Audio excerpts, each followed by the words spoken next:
Peace, beautiful soul. It's Troi of Mama Tree Doula. I'm excited to talk to you guys today about herbal support. How are you guys tapping into your herbs? What does it look like? What does it feel like? Are you teaing it? Are you using teas? Are you making teas? Are you using herbal infusions? Are you doing it topically? Are you creating tinctures? Let's talk more about herbs on today.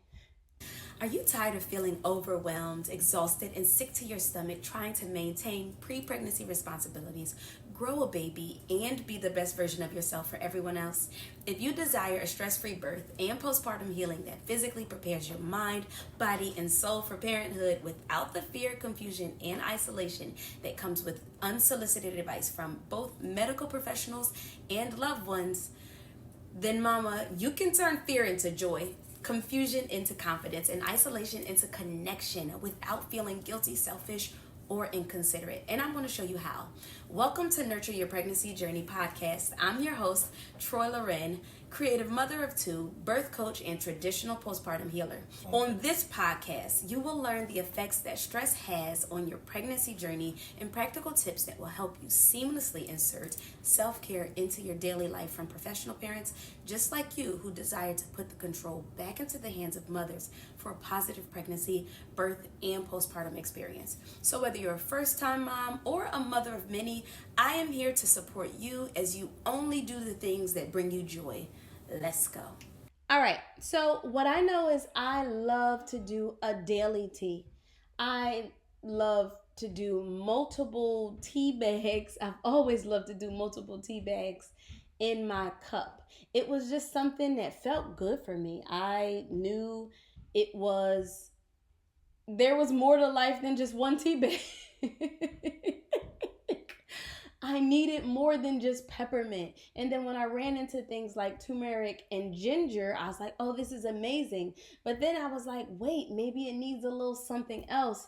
So I really started experimenting with herbs from teas. Steep them from 5 to 7 minutes in hot water, and that's what you call it. You call it a day. You can get all of your nutrients, your not all of, but the things that you can gather from this plant medicine. You can get it in a 5 to 7 steep, and you can call it a day. Your early mornings, if you're looking to be invigorated, if you are looking to be warmed or healed, if you need immune support, if you want something that just tastes good, that feels good, that really serves your soul, I say a tea a day is what will keep the doctors away, okay?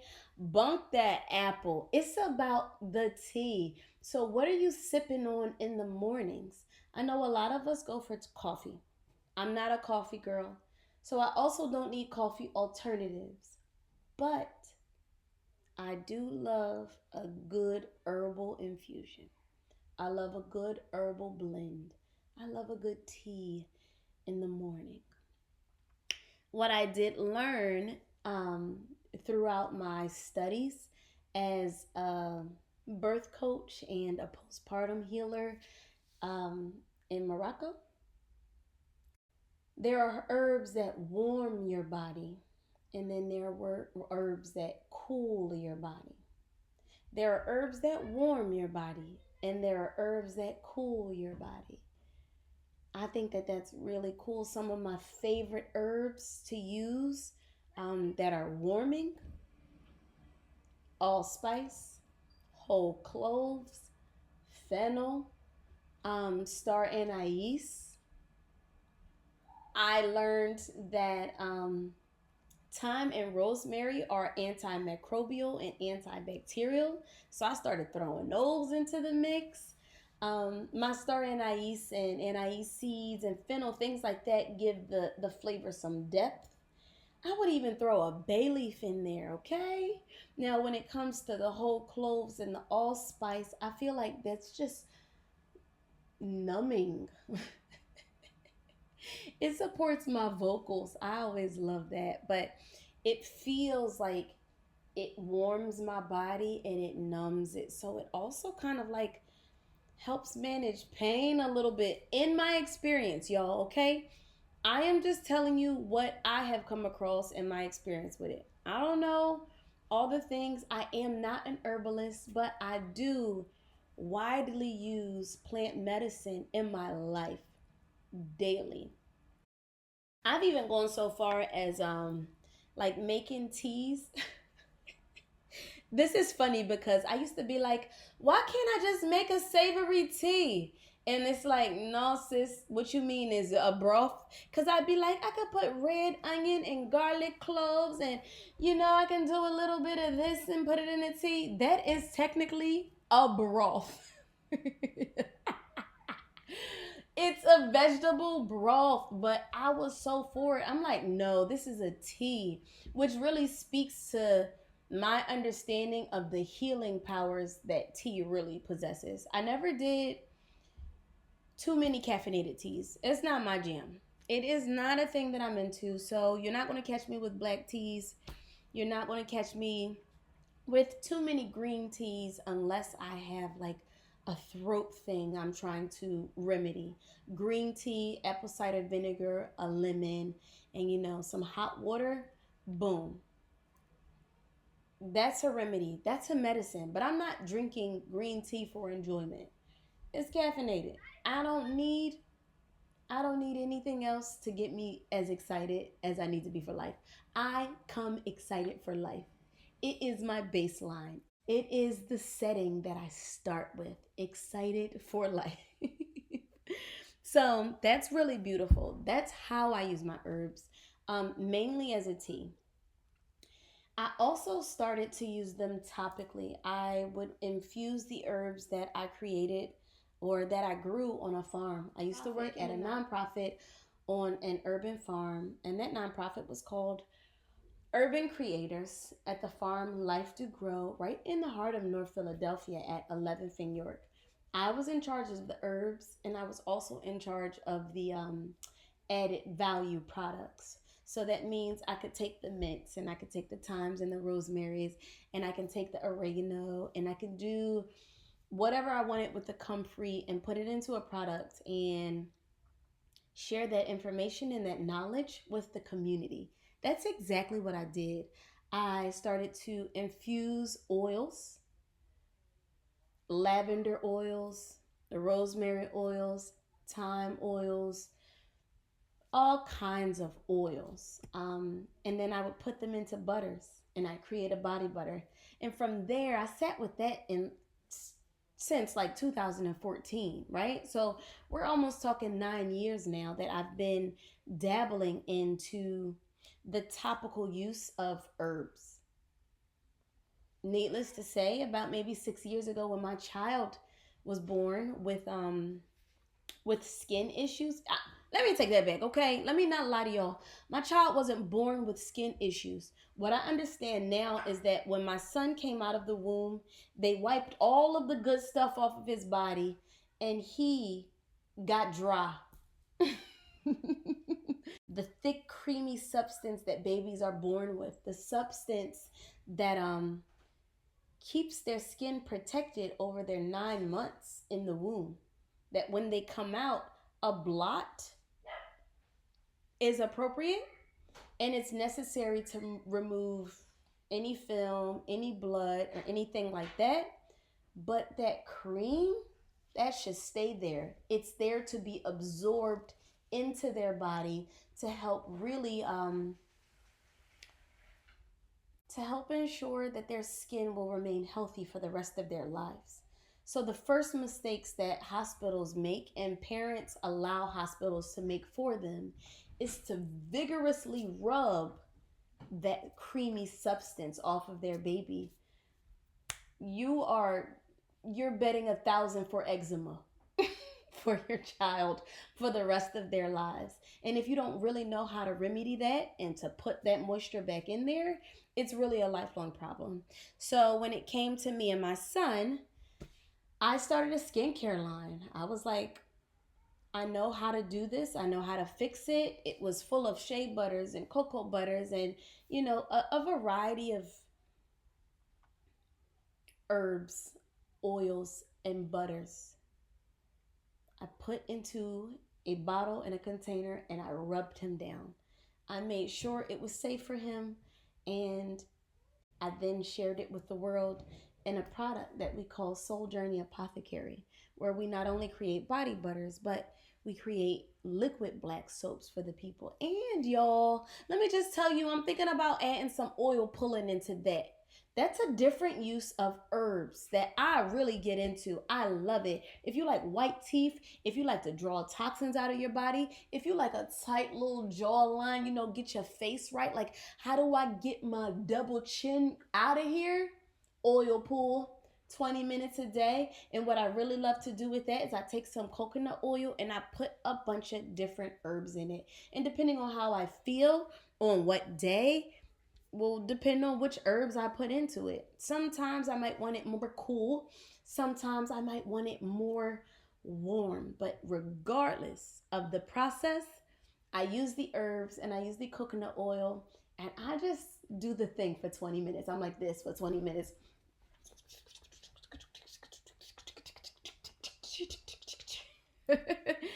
It's really a face exercise. So that's the third way that I use herbs.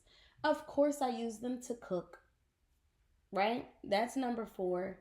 Then there is the infusions of it all. An infusion is different than a tea, right? So you might have a tea that steeps for 5 to 7 minutes, but then an infusion steeps for longer. It's really one's interest in drawing out the maximum benefit of each herb. Um, and whether you're using hot water or you are using an oil, your infusions come to life that way. Now, the oils are more so there's something that you allow to sit for maybe a month or more. And it can be done at a full moon infusion. It can be done at a new moon infusion. It can be done, like there are other rituals that go behind it, more intentional activities, and more intention that can go towards your infusions. But you could also allow it to sit for a few hours and call it complete. That's beautiful. Um, what else? I don't know. I just love to practice using multiple herbs at a time. Tell me what herbs that you use, and then tell me about herbs that you are afraid to use. Because what I know within our pregnancy journey, it's recommended that we don't use herbs or we consult with a healthcare professional. And I think that that's fair.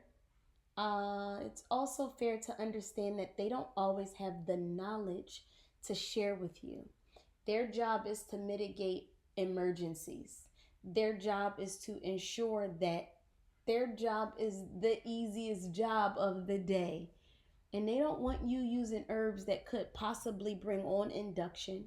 They don't want you using herbs that could possibly strengthen your uterus and the muscles surrounding it, things that are uterine tonics. There are herbs that you can use and drink and consume and apply in ways that will be natural induction methods. There are herbs that will help your immune system. There are herbs that will support your mental health and your happiness and joy. There are herbs that will allow you to naturally contract and release anything in the womb that is unfavorable or undesirable. There are herbs that support our breast production, our breast milk production. There are herbs for anything that you could think about. And the best thing that you can do is connect with an herbalist and talk to them about what it is that you want, what it is that you are looking to do with each herb. And they'll really break it down for you. They will give you the simplest herb for each thing, the herb with the most impact on your desired result, but is the most gentle on your body. With that being said, I think I would love to talk more about this with a professional. Next week, I'm going to bring herbalist Robin Rose Bennett. onto the podcast and I'll interview her and ask more about some recipes, some uses of herbs, and just the benefits of it. So I really want to know, how are you practicing your plant medicine? What are you doing with your plants? And I'll leave you with the idea that as we cultivate life in general, there's a symbiotic relationship that happens when you care for your baby. Your baby cares for you. You are creating the love that you need, regardless what you think. You are creating the love that you need. When you cater to animals, you're doing the same thing.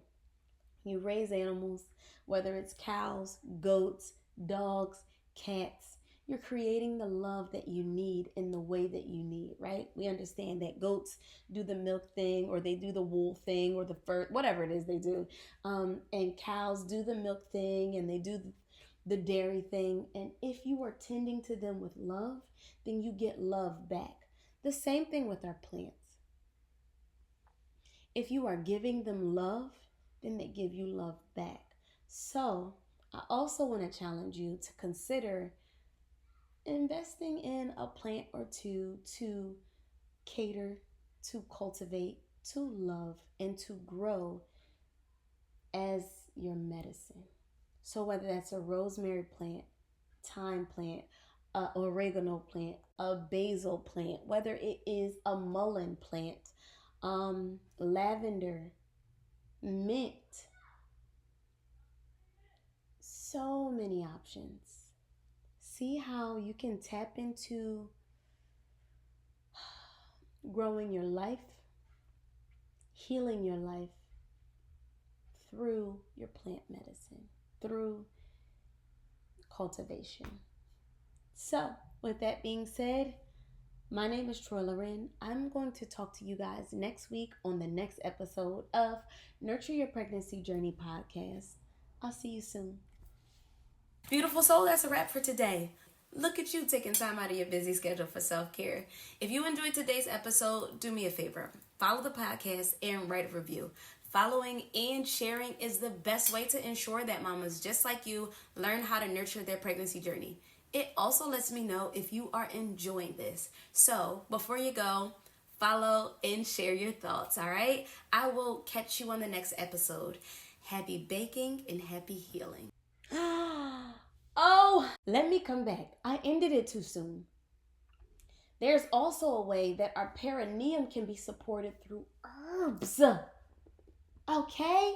So not only are we doing the uterine tonics, but in the postpartum, we can be using our peri bottles and squirting on not oil infusions. We can be squirting herbal infusions onto our perineum to heal, to cleanse, to do all that good stuff. We can also be doing a good sitz bath, which is where you put just a little bit of your bottom, just a little bit, not your whole body, a little bit into your bottom into a solution, into an infusion of sorts to heal that area.